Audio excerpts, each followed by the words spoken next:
This is exactly how to make $120,000 a year coaching athletes online with less than 1,000 Instagram followers. In this video, I'm gonna show you the exact strategy and systems that you need to implement in order to actually make this a reality. And if this is your first time here, my name is Nick. I run an online consulting company helping sports coaches start and scale their online coaching businesses. I've worked with over 300 coaches by now across a dozen different sports, and I'm probably gonna have 5 clients this month hit over $50,000 a month in their online coaching business, with one of them making over $100,000 a month coaching athletes all online.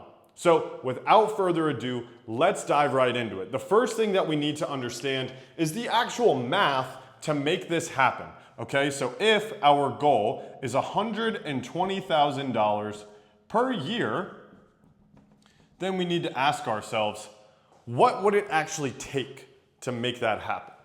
What would it actually take to make this happen? You see, what most people don't understand is they can charge $2,500 plus for their program, right? So we want to have an offer that is $2,500 plus, okay? See, most people don't understand that this is incredibly possible, okay? This is incredibly possible. I'm going to show you how to do it here in a second, but we need to understand the math, okay? If we want $2,500 per athlete and we want to make $120,000 a year, then we need 48 athletes in total, or 4 new athletes per month. So when you break it down like this, 4 new athletes a month, pretty easy, pretty simple, right? Now we don't need a gigantic following to get 4 new athletes a month, and I'm gonna put you on game, right? But we just need to understand the simple math. We just need to understand the simple math, okay? So if the goal is to have 4 new athletes per month,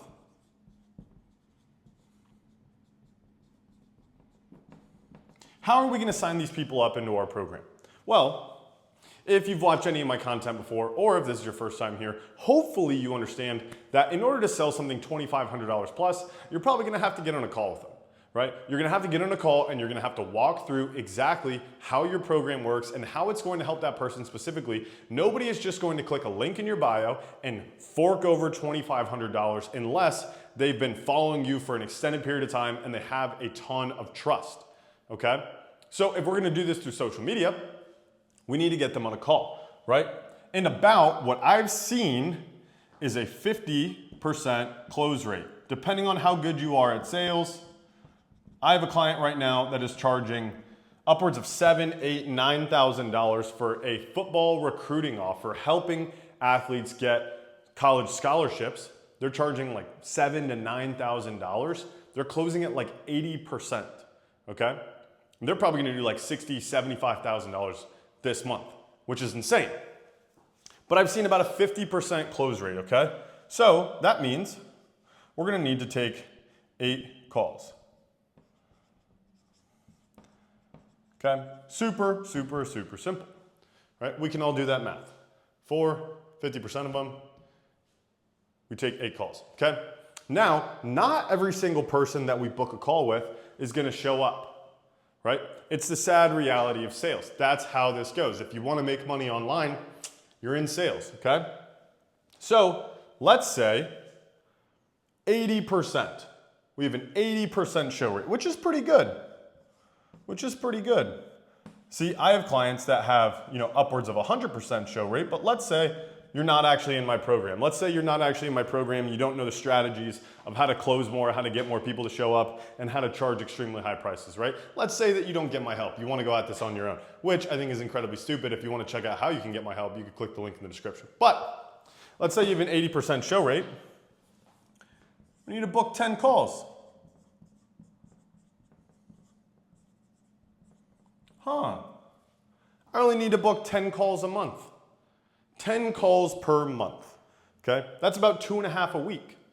It's pretty easy. That's not even 1 every other day, okay? So when we break it down, we see how easy it is. We can focus on the inputs, okay? 10 book calls per month. That needs to be our goal. if we're going to show 80% of them, and we're going to close half of them. Okay, now you might be wondering, Nick, how do I get these people to book a call with me? Well, I thought you would never ask. Okay? Really what it comes down to is having a legitimate marketing strategy. Having a legitimate marketing strategy where we're going after one specific type of athlete, because if you're trying to sell a $2,500 program, it needs to be very specific, $2,500 plus, right? It needs to be very specific, going after a dedicated type of athlete, okay? And so what our content needs to look like, what our marketing strategy needs to look like, it really goes in 3 phases. And we don't need more than 1,000 followers in order to do this, okay? What we need to understand is that, let's say this is the entire population of your specific sport, okay? Let's say you're a baseball coach, right? Let's say you're a baseball coach and you want to work with hitters, okay? This is the entire population of every amateur hitter. How many people are in this? Tons and tons and tons and tons and tons of people, right? Millions, okay? We don't need millions. We don't need to target millions. We only need 48 athletes per year, 4 per month. We only need to book 10 calls per month, okay? So what we need to do is take this entire population of hitters and we need to get more specific with it, okay? So if this out here is everybody is a hitter, then how do we boil it down even more? Well, let's say we're only going to work with high school hitters, okay? But high school hitters isn't enough, okay? Because there are a lot of kids in high school that suck, that wouldn't be willing to spend $2,500 plus. Maybe some families can't afford it, whatever, right? So we need to get more specific from there. Well, ask yourself this question. If you could only help one athlete in the entire world, who would that be and what would their problem be, okay? I have clients right now who strictly go after undersized pitchers or undersized hitters, right? So I'm not necessarily saying you only need to go after people who are, left-handed or something like that. But what I am saying is that you need to go after a very, very, very specific type of athlete. Let's say they're struggling with hitting for more power, okay? You want to help them hit for more power. So I want to work with a high school hitter who wants to hit for more power, okay? On top of that, let's get even more specific. I want to work with high school hitters who want to hit for more power, who are already getting Division I interest, but nobody has made an offer to them yet, right? No offers.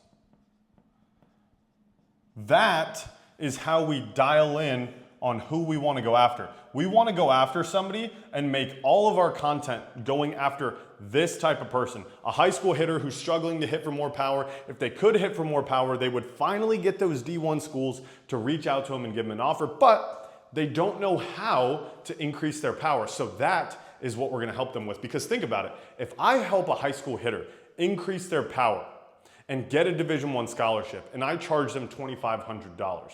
And their scholarship is, let's even say, a 50% scholarship. It's $20,000 a year for a $40,000 a year tuition school, which is very realistic in 2026.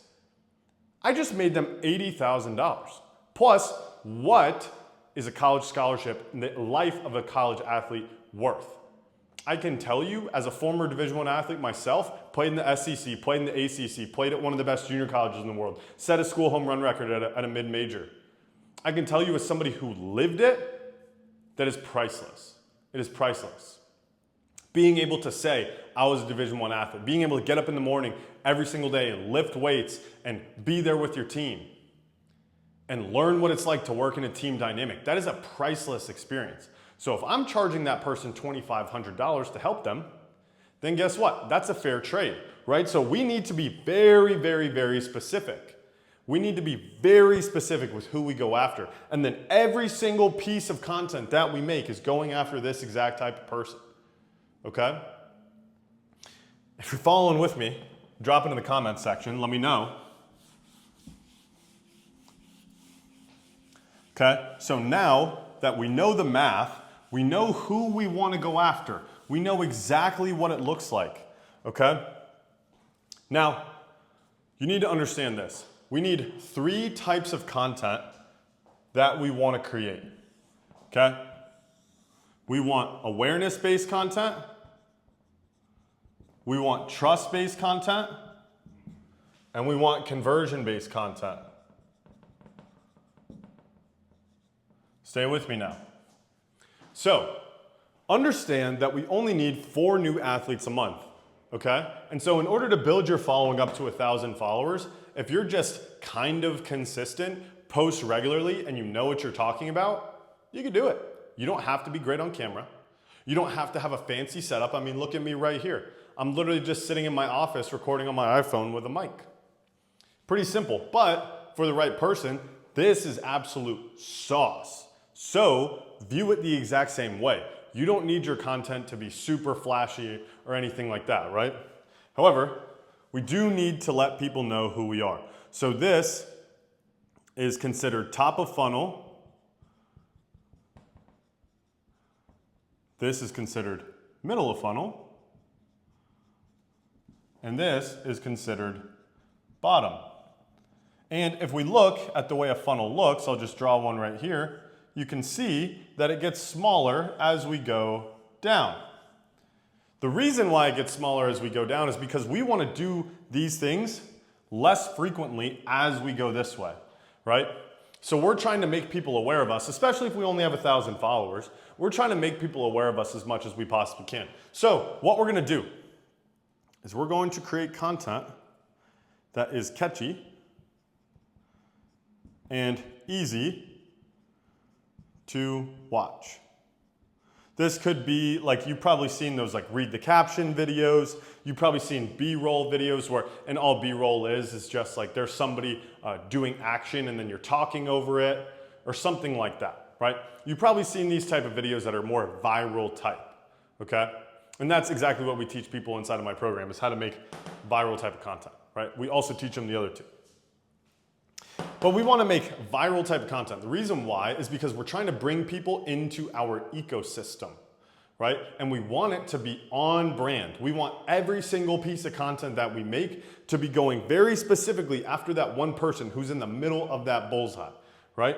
But we want the awareness-based content to be catchy and easy to watch, easy to consume. Now, the second thing, and this is what a lot of people miss, right? I have people come to me with 50,000 followers and they're like, dude, I can't monetize my following. I'm like, it's because you're missing this. It's very easy to do this, and a lot of people are catching on how to do this. This, the middle of funnel, building trust. That is the most difficult thing to do. So if there's one thing you take away from this video, it's this, okay? What we need to do is we need to make belief shifting content. So ask yourself, what are the false beliefs that my ideal client has that I need to break in order for them to want to work with me? Okay, for example, if you're my ideal client, you're watching this right now, you may not 100% know if making $120,000 a year with 1,000 followers is possible. You may not 100% believe that it's possible for you. So I'm making this video to show you how easy it actually is, right?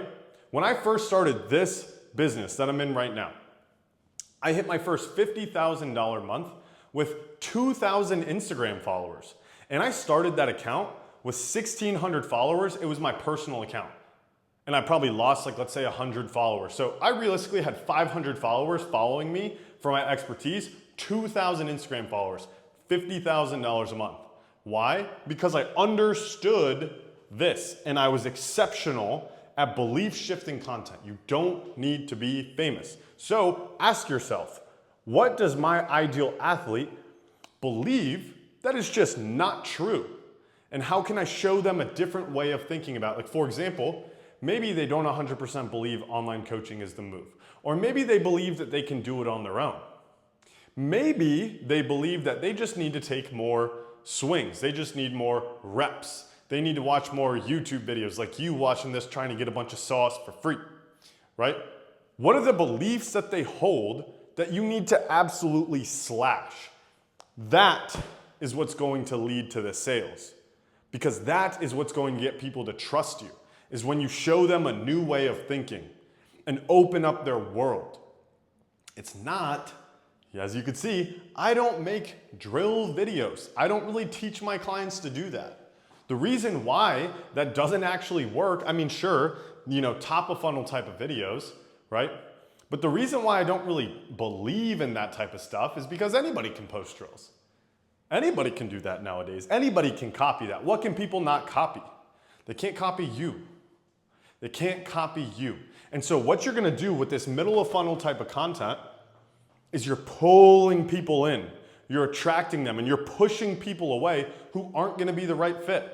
You're pulling in the right fits and pushing away the wrong fits. And this is how you can monetize a large percentage of your audience, is by being polarizing, shifting people's beliefs, and being willing to be hated. If you can do that, you can make north of 10,000, you can make 20,000. I made $50,000 in a single month with 2,000 Instagram followers, with literally just me and one person on my team.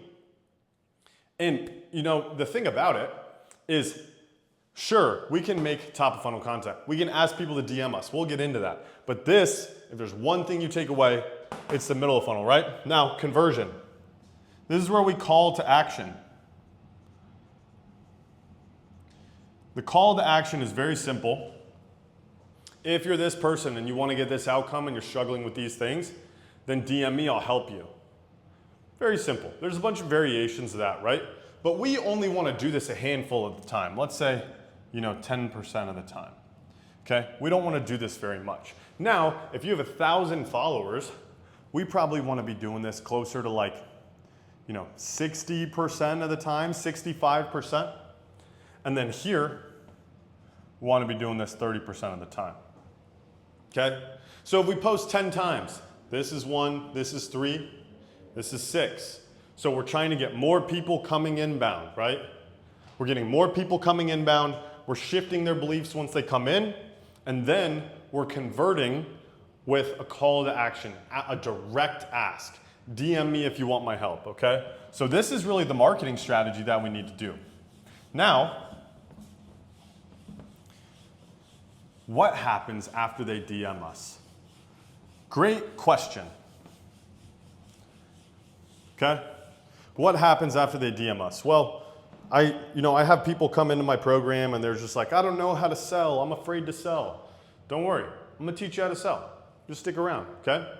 So, when somebody comes into the DMs, we are not trying to follow a script. We're trying to be a normal human being. And we want to think that we're trying to get specific outcomes out of this conversation, okay? So, let's say we make really good content. We know how to do this. This is a new lead, okay? We want to think about it like a pipeline, like we're trying to push the lead this way, okay? So a new lead comes inbound here, and then this is where the call gets booked. This is the outcome that we want. We want to book the call. This is where there's a new lead, okay? The first thing that we want to do is we want to qualify that this is actually the right person, okay? So let's go back to the example of before. We know a very, very specific type of person that we want to work with. If they are not that person, don't try and sell them. Simple as that, right? Simple as that. We want to qualify them first. We want to make sure that they're the actual type of person that we want to work with. And obviously everybody has different qualifiers that they need for their specific type of athlete, right? So figure out what those qualifiers are and ask them, are you this? Are you this? Are you this? Okay? For example, have you ever worked with a coach before? You have? How was that experience? Oh, it was great. Why don't you work with them anymore? Well, they moved away. They went here, blah, blah, blah. It's like, okay, cool. They believe in coaching. This is somebody who you could probably sell. If they're like, no, I've never worked with a coach before because it's too expensive, stop talking to them. They're not going to buy coaching, especially not online, right? So number one, we got to qualify. Then we got to figure out. And this These next two can be interchangeable, but we want to figure out what their goal is, right? Because if their goal is to play, let's say, Division I, then they're going to be much more likely to want to invest into their career, right? Because the outcome is so much greater by playing Division I versus I just want to make my varsity team. That person's probably not going to pay $3K for a program. Rightfully so. They're not that serious. They're not that committed. It's cool. It's cool, right? But if we want to actually make $120,000 a year, we want to work with committed athletes, okay? Then we want to figure out their current situation. So, and these two can obviously be flip-flopped, right? But we want to figure out what is their current situation, okay? Are they playing in high school? Are they on a travel team? Are they, let's say for a hitter example, are they hitting in the middle of the order? If they're a pitcher, how hard are they throwing? How hard do they want to throw, right? If you're a soccer coach, are you scoring a lot of goals right now? Do you want to score more goals? Whatever the thing is, right? But we want to figure out where are they right now? Where do they want to go? Then we want to identify what is the gap? What is the perceived gap? What do they believe is the reason why they're not already at their goal? And this is why I said we can interchange these two. We can be like, hey, what level are you playing at? Or do you have any offers? No? Okay, where do you want to go to school? I want to go here. Why do you think they haven't offered you? Okay? And so, for example, I have a client, soccer coach, right? He's talking to these people in the DMs and he's like, well, why do you feel like you're not getting offers? They're like, well, I just think I need more exposure. And then he's trying to get them on a call. I'm like, dude, these people are not going to buy. They don't believe that coaching is their answer. They don't believe that skill is their answer. They don't believe that training is their answer. So when you get on the call with them and pitch them $3K, what are they going to say? They're going to be like, no, I would never pay for that. Of course not. That's why you're never going to get a D1 offer, right? So we need to understand that we are establishing the gap and we're also making sure that they believe that the problem that they have is something that we actually can help with. Now, if they don't believe that training is their answer, then guess what? That's where we can make content, the belief shifting content. This is real sauce right now. You better write this down. If they're like, oh, I just need more exposure, guess what? That's a video idea. Why you don't need more exposure. Why you actually aren't good enough, and that's why you're not getting offers, not because you're not getting enough exposure. Okay? Use that. That's real sauce right there, okay? Because I'm not sitting here manipulating somebody. I'm just telling them the truth. I'm changing the way they think. However, if there is no gap established, then we shouldn't take this next step, which is to pitch the call. Okay? So, pitching the call is literally just, hey, I think that I can help you out a ton. You're the exact type of person that I want to work with. Let's jump on a call, me, you, and your parents, and run through how I can help you inside of my program. If we have a great conversation, then they'll book the call. Their parents will show up, and everything will be fine and dandy, okay? But that is how we can get people on the call. And then when you get them on the call, you have a good offer, you have a good program, you got the right people on the phone, they're gonna close. We only need to book 10 of them for 8 of them to show up, for 4 of them to close. We need to do that every single month. And then obviously, if you can keep these people for an extended period of time, then as long as we're closing 4 people per month, our business will continue to grow over time, right? Because let's say you sell them a $2,500 program on the front end, and then you re-sign them for a year after for $4,000, and you do that for every single person, okay? That would mean that each athlete would be worth $6,500. Let me do this math for you really quick on the whiteboard, okay? So once we have the system that actually gets 4 new athletes per month at a $2,500 price point, if it's $2,500 on the front end, and then plus we re-sign 100% of people for $4,000 a year, that means each athlete is worth $6,500 lifetime value, okay? What is 6,500 times 4? I think it's like 26K. $26,000 a month online coaching business, only signing up 4 new athletes a month. So I know I told you 120K a year, but $26,000 a month, that's like 300 grand a year. Signing up 4 new athletes a month with 1,000 Instagram followers. That's exactly how to do it. Now, if you want my help directly to actually implement this, because I'm sure you probably have a ton of questions, and you can go ahead, check out the link in the description, book a call with me or my team, see if we're the right fit. If not, if you just want to keep watching this stuff for free on YouTube, that's 100% fine. It's my goal to deliver as much value as I possibly can. If you enjoyed this, make sure to subscribe. Either way, catch you guys in the next one. Peace.